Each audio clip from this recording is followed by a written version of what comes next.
Même quelque part, vous voyez, le bleu de travail des ouvriers, c'était un marqueur identitaire.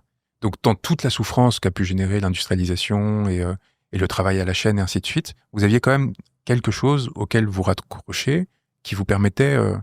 et ça, c'est quelque chose que la gauche, enfin, que j'ai appelé de façon critique la gauche institutionnelle, ne prend pas du tout en compte. Je les appelle la gauche Zara, vous voyez, parce qu'en fait, ils cherchent à accroître le pouvoir d'achat, mais sans changer du tout ces structures de production et de consommation.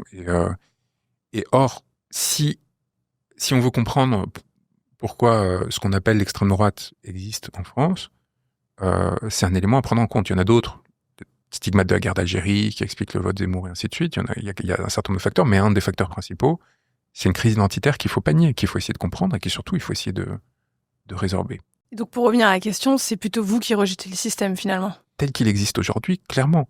Un système qui empêche les citoyens de s'informer correctement sur ce qui se passe en multipliant les interventions, les investissements pour s'assurer que on n'aille pas trop loin dans une direction qui pourrait être gênante, qui utilise le bras armé de la police, de la justice pour essayer de se battre contre des gens qui sont des ennemis idéologiques, intellectuels, pas des gens qui sont en train de frapper, de violer, de tuer, enfin, vous voyez, ou d'organiser des offensives à leur encontre. Ça, c'est quelque chose que je ne peux pas accepter.